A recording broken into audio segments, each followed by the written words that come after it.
Future సిటీలో land కొనాలని ఆలోచిస్తున్నారా? అయితే వెంటనే మాకు కాల్ చేసి పూర్తి వివరాలు తెలుసుకోండి. నమస్తే రమ్మగారు. నమస్తే జయ.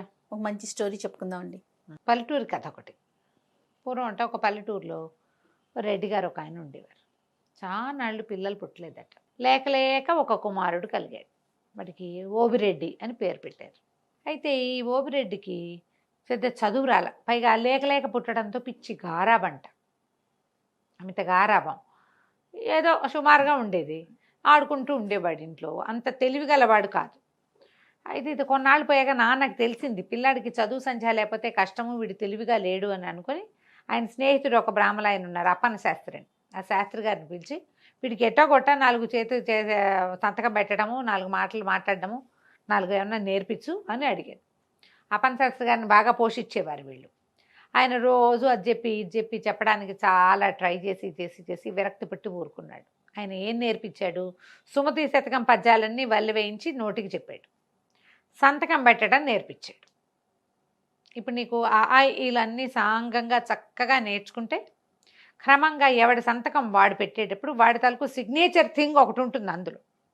నేనే నీకు జయలక్ష్మి పేరు రాయడం నేర్పించాను అనుకో, నీకు అవి రావాలని ఇంతంత రాసి పెడతా కదా, అంతేనా? అంతేగా. పెద్ద పెద్ద అక్షరాల్లో దిద్ది వాడికి పెద్ద పెద్ద అక్షరాల్లో సంతకం పెట్టడం మాత్రం వచ్చింది. ఈ అప్పన్న గారికి కూడా విసుగు పుట్టింది. వీడు మతిలేని పిల్లవాడు, వాడికే వస్తుందిలే, ఇవి వచ్చిన పద్యాలు చాలు, వాడి సంతకం పెట్టడం వచ్చింది, అదే చాలని వదిలిపారేశాడు. అలా నడిచేది. క్రమంగా ఏమైంది, కొంతకాలానికి తండ్రి గతించాడు. ఈ ఓబిరెడ్డికి చుట్టూతా స్నేహితులయ్యారు. వీళ్ళు వీర శివారెడ్డి, వెంకటరెడ్డి, అప్పన్నరెడ్డి, ఇట్లా ఒక 6-7 రెడ్లు తయారయ్యారు. వాళ్ళకి వీడు పిచ్చి వెధవని, అమాయకుడని తెలిసింది. వీళ్ళంతా ఏదో దూరపు చుట్టాలు. ఎంతసేపు ఇంటికి వచ్చి ఉండేవాళ్ళు, అవి ఇవి వండిచ్చేవాళ్ళు, అది వండిచ్చి ఇది వండిచ్చుంటే వండిచ్చేవాళ్ళు. క్రమంగా ఇట్లా అయ్యాక వాడి దగ్గర డబ్బులు, ఇంట్లో ఉన్న డబ్బంతా తరిగిపోవటం మొదలుపెట్టింది. తండ్రి పొలాలు పుట్రలు తయారు చేసి పెట్టాడు కొడుకు కోసం. ఇంట్లో ఏదో ధనం, మెల్లిగా ఎవరైనా వస్తుంటే సరుకులు కావద్దు, పని వాళ్ళు పోయి సామాన్లు తెస్తారు, డబ్బులు ఇస్తాడు, మెల్లిగా డబ్బులు అయిపోవు. ఇక డబ్బంతా ఖర్చు అయిపోవటం మొదలుపెట్టింది. ఎంతసేపు ఎవరో ఒకళ్ళు చుట్టం పక్కవని వచ్చేవాళ్ళు. మా ఇంటికి చుట్టాలు వచ్చారు, మీ ఇంటికి తీసుకొచ్చాననేవాడు స్నేహితుడు ఇంకో రెడ్డి గారు వచ్చి. క్రమంగా రోజులు గడిచే కొందికి డబ్బులు తగ్గిపోయినాయి. ఒకనాడు ఈ ఓవిరెడ్డి ఏదో బజార్ వెళ్తుంటే అప్పన్న శాస్త్రి గారు కనపడి, ఏమిటైనా ఓబయ్య, మీ ఇంటి నిండా జనాలు ఉంటున్నారు ఎప్పుడు ఒకప్పుడు, ఏమిటంటే చుట్టాలండి అనేసరికల్లా ఈయన అన్నాడు, నీకు జ్ఞాపకం ఉందా, సుమతి శతకం పద్యం చెప్పేవండి అని చెప్పి, ఏమిటి తెప్పలు 10,000 చేరు కదరా, సుమతి ఉంది కదా, ఎప్పుడు డబ్బులు వస్తే అప్పుడు చుట్టాలు ఉంటారు, ఎందుకంటే నీరు ఎక్కడ ఎక్కువ ఉంటే కప్పలు 10,000 చేరుతాయి అక్కడికి. అవును, నీ దగ్గర డబ్బులు ఉన్నాయి కాబట్టి చుట్టాలు వస్తున్నారు, లేకపోతే ఒక్కళ్ళు కూడా రారు అని చెప్పాడు. ఈ సుమతి శతకం పద్యం వల్ల వేసుకుంటూ వెళ్ళేసరికల్లా ఈ ఓబిరెడ్డికి అర్థమైంది. అవును కదా, అక్కడి నుంచి ఇంటికి వెళ్ళగానే ఇంట్లో చుట్టాలు వాళ్ళు వీళ్ళు ఉన్నారు, ఎవరో కొంచెం పలహారం చేస్తున్నారు, ఇంకెవరో కాళ్ళదాపు పడుతున్నారు. గట్టిగా అరిచి కేకలు పెట్టి తిట్టిపోసాడు అందరినీ. మీరందరూ కప్పలు, నా దగ్గర డబ్బులు ఉన్నాయి కాబట్టి చేస్తున్నారు, అంతకంటే ఏం లేదు. సుమతి శతకారుడు ఏనాడో చెప్పాడు, పొండి మా ఇంట్లోకి ఇక మా గడప మీద అడుగు కూడా పెట్టద్దు, మీరు వెళ్ళిపోండి అని అందరి మీద కేకలు పెట్టాడు. కొంచెం అమాయకుడు కదా, జనం అంతా అంత అరుస్తుంటే ఎవరుంటారు, ఎవరి దారిని వాళ్ళు సర్దుకుని పోయారు. ఈ కప్పల పద్యం అందరికీ తెలిసిందే కదా, పిల్లలకి నేర్పించాలి. మన దగ్గర డబ్బులు ఉంటే ఉండే విధానం వేరుంటుంది, చుట్టాలు డబ్బులు లేనప్పుడు ఉండే విధానం ఎప్పుడూ వేరుగానే ఉంటుంది. అందుకని చుట్టాలతో డబ్బులు సంపాదించుకోవాలి, కానీ చుట్టాలతో మితంగా ఉండాలి. బాగానే ఉంది. కొంతకాలం గడిచింది, ఇంట్లో డబ్బంతా అయిపోయింది, కానీ పొలము పుట్ర ఉన్నాయి కదా, నెల ఏడాదికి ఒకసారి డబ్బులు వస్తాయిగా, వాటితో ఓబయ్య కాలక్షేపం చేస్తున్నాడు. అయితే ఊళ్ళో ఈ స్నేహితులు ఉన్నారు కదా, వీళ్ళు ఏం చేశారు, ఇతను అల్ప సంతోషి ఓబయ్య. ఒకడేం చేశాడంటే, మా ఊరి నుంచి చిలకడ దుంపలు ఇచ్చినాయి ఓబయ్య, నీకు ఇవ్వడానికి వచ్చామని చిలకడ దుంపలు పుచ్చుకొచ్చాడు. చిలకడ దుంపలు ఉడకబెట్టించు, తినడానికి చాలా బాగుంటాయి, మా ఆవిడ బెల్లం వేసి వండింది, ఇదిగో నీకని ఒక కప్పు తెచ్చాడు. ఇప్పుడు వాళ్ళు ఇవ్వడానికి ఇచ్చారు కానీ తీసుకోవడానికి రాలా.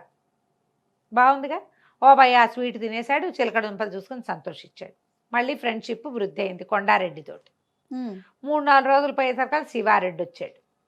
మా పొలంలో పండిన వేరుశెనకాయలు తంపటేసుకొని తింటే మహా బాగుంటాయి, ఇదిగో అని ఒక పెద్ద కంపాయంత కట్ట వేరుశెనకాయలు తెచ్చిచ్చాడు. ఒలిపించుకుని వేయింపించుకో, చాలా బాగుంటాయి, ఇదిగో తంపటేసుకుని మా ఆవిడ చేసింది నీకోసం అని ఓ గిన్నె పుచ్చుకొచ్చాడు. తంపటకాయలు తినడానికి మహా బాగుంటాయి. ఇప్పుడు కొండారెడ్డి కూడా శివారెడ్డి కూడా ఎందుకు వచ్చాడు, ఇవ్వడానికి వచ్చాడు. ఇంతకుముందు మనకేం తెలుసు, తీసుకోవడానికి వస్తారు చుట్టాలు, అవునవును. ఇప్పుడు ఇవ్వడానికి ఇవ్వడానికి వచ్చారు. వీళ్ళు కాకుండా హనుమంతరెడ్డి ఒక ఆయన వచ్చాడు. ఆయనేమో మా ఇంట్లో సంక్రాంతి పండగకి పప్పలండాం, ఇదిగో నీకు అరిసెలు నేతరిసెలు ఇవ్వడానికి వచ్చానన్నాడు. ఒకళ్ళు మా ఆవు ఈనింది జున్ను ఇదిగోనన్నారు. వరుసగా స్నేహితులు రావడం మొదలుపెట్టారు. క్రమంగా మళ్ళీ స్నేహితులకు అలవాటు పడ్డాడు ఇతను. ఎందుకంటే వాళ్ళు తీసుకోవడానికి రాలేదు కదా, ఇవ్వడానికి వచ్చిన వాళ్ళతో తప్పేముంది. అది మెల్లిగా రాకపోక మొదలైనాయి. బజార్ తీసుకుపోయేవాళ్ళు, నువ్వు కాఫీ ఇప్పించు, నేను టీ ఇప్పిస్తానని. ఇవాళ నువ్వు కాఫీ ఇప్పించు, రేపు మేమందరం టీ ఇప్పిస్తామనేవాళ్ళు. ఒకడందరికీ ఓబరెడ్డి అందరికీ కాఫీలు ఇప్పించేవాడు హోటల్లో. మర్నాడు ఎవరు వచ్చేవాళ్ళు కాదు. ఈ 2 రోజుల్లో ఈ ఓబరెడ్డి మర్చిపోయేవాడు. మళ్ళీ స్టార్ట్, నువ్వు ఇవాళ టిఫిన్ ఇప్పించు, నువ్వు ఇవాళ మిఠాయి పొట్లం కట్టించు, నువ్వు ఇవాళ జిలేబీ ఇప్పించని మొత్తం వీడి దగ్గర డబ్బులన్నీ ఖాళీ చేసేవాళ్ళు. అయితే ఏమైంది, కొద్ది రోజులు పోయాక ఇతనికి డబ్బు అవసరం రావటం మొదలుపెట్టి అందరూ 5, 10, 10, 25 అప్పులు పెట్టారు. కావాలంటే మేము ఇస్తాం కదా అని. 5, 10, 25 కలిపితే ఓ 100 రూపాయలు అవుతుంది అంతే. డబ్బులు అయిపోతున్నాయని అడిగేసరికి మళ్ళీ రావాలి కదా, పొలం డబ్బులు వచ్చేదాకా చేతిలో డబ్బు అయిపోతే ఏం చేయాలి. అవును. సరే అప్పులైనాయి. అయిన తర్వాత స్నేహితులంతా ఏం మాట్లాడుతున్నారంటే, ఈ బాబాయ్ పిచ్చి వెధవా, ఒక ఎకరం పొలం రాయించేసుకుంటే మన అప్పులకు సరిపెట్టచ్చు.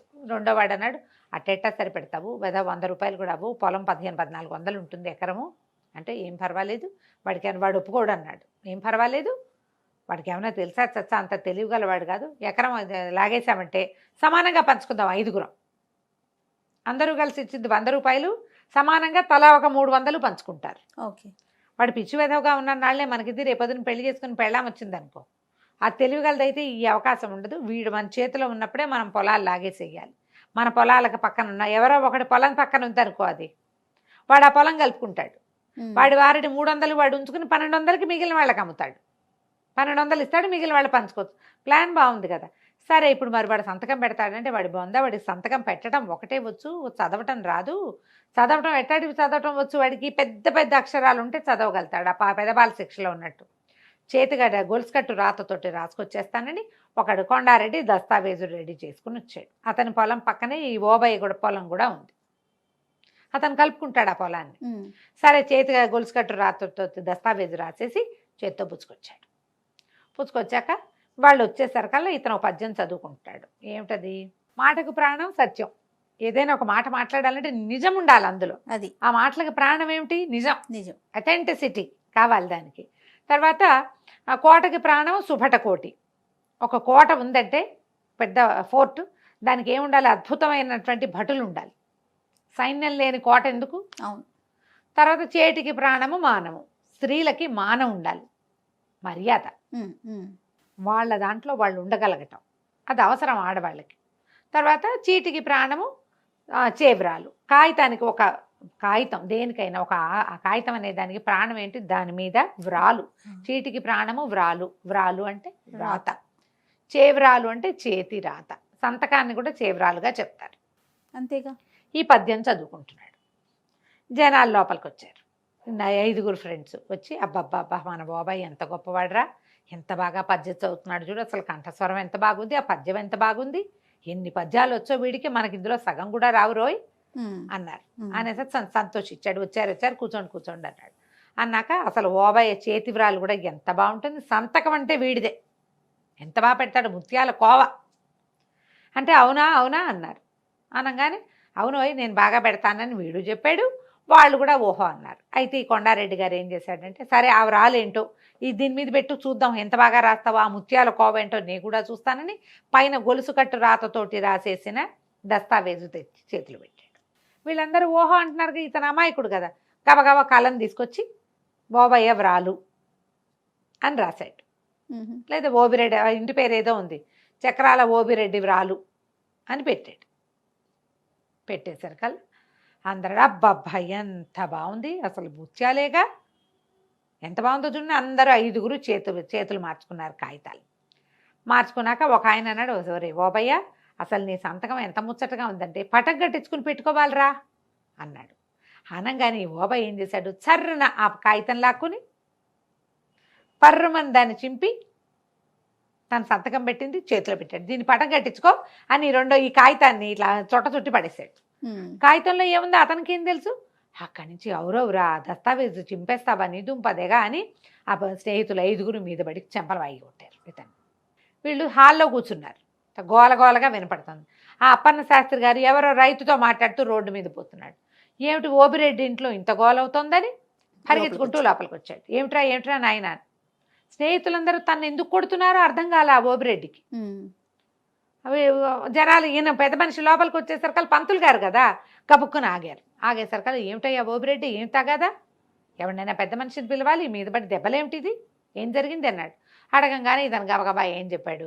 అది కాదండి, సంతకం పెట్టాను నేను, చేవ్రాలు ముద్దుగా ఉంది, పటం కట్టించుకుంటాను అన్నాడు శివారెడ్డి, అందుకని చింపిచ్చాను, చింపేసరికల్లా కేక కొడుతున్నారండి వీళ్ళు, ఎందుకు కొడుతున్నారో నాకు కూడా తెలియదు మాస్టర్ అన్నాడు. ఆనంగానే అప్పన్ గారు అన్నాడు, దేని మీద సంతకం పెట్టేవరా, ఏ కాగితం చూపి అన్నాడు. ఆనంగానే ఇతను చుట్టేసాడు కదా, నలిపేశాడు, కొంచెం చిరిగినట్టు అయింది, నలిపి అవతల బారేశాడు.